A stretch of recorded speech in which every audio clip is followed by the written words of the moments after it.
The tax reform law was designed to lower taxes and make filing them simpler.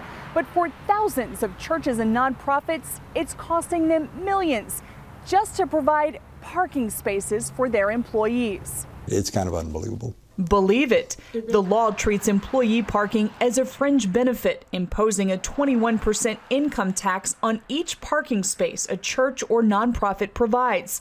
It's meant to create an equal playing field, putting nonprofits in line with for-profit corporations that also pay the tax.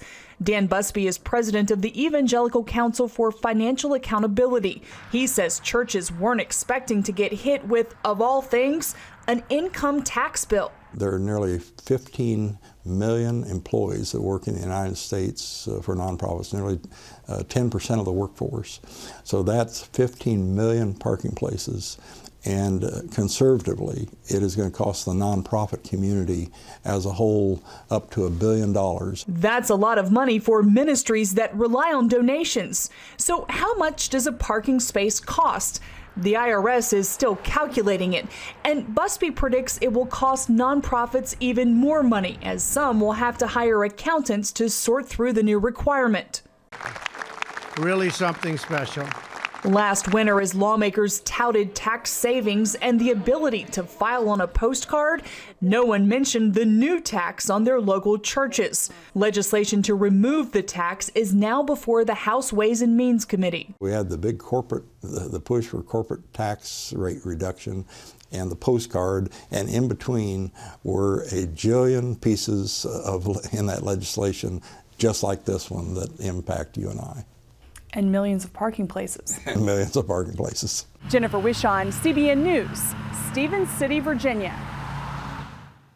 Well, for more, we're now joined by President of the National Religious Broadcasters, Dr. Jerry Johnson. Dr. Johnson, thanks for being with us. Good to be here, John. Well, first of all, I know that the NRB joined forces with others to stop this parking tax. You guys sent a letter to Congress, and it's a diverse cross-section, including Muslim groups, Jewish groups, of course, Christian groups, and even the Church of Scientology. Why was it so important to sign on to this letter?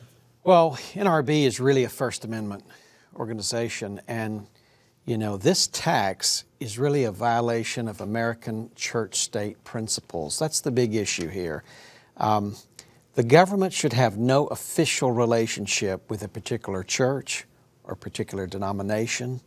And, you know, when a church gets a form that has 3 letters on it, IRS, well, it's going to change the relationship between the church and the state. You know, the Chief Justice said, John Marshall, years ago, the power to tax is the power to destroy. It's certainly the power to change and to control, and that's a bad idea. Yeah. You mentioned First Amendment violations, and what are specifically, what is violated? What are the reasonings behind that?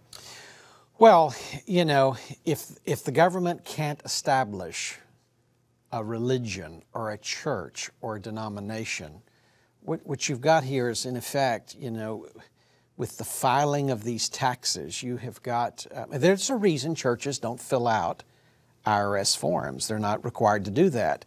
And this would change that. And I think it would be the beginning of a slippery slope. You know, they could define, well, what is a charitable group? More limits. What are your views on X, Y, and Z? That's not good. And also, this is really a violation of the charitable contribution philosophy in America. Sure. It's the idea that churches and missions do good things that government can't do or do as well. For instance, the Union Gospel Mission is right next to us here at NRB on Capitol Hill. They help the homeless, they help the hungry. They have to pay for parking for their employees. So they're already paying for that parking, and now the government's going to tax them for paying for that park to help the homeless, to help the hungry. So these people say, oh, we're going to collect $1.7 billion. Well, that's $1.7 billion. It won't be used for the homeless or the hungry. That's not a good idea. Dr. Johnson, I got a two-part question. First of all, this was a tax that was pushed through and signed by Republicans and a Republican president. So do you know much about the origins of this, how it got in there? And then I know exactly how it happened. And then on top of that, I understand that the cost of compliance could actually exceed the amount of taxes collected. Well, Can you explain both of those? Well, I say I know. It's a bureaucrat. You know, when you do a tax cut, they've got to show, well, we're going to get some income from somewhere else. So some pointy-headed bureaucrat said, oh, I know, here, we could get $1.7 billion this way.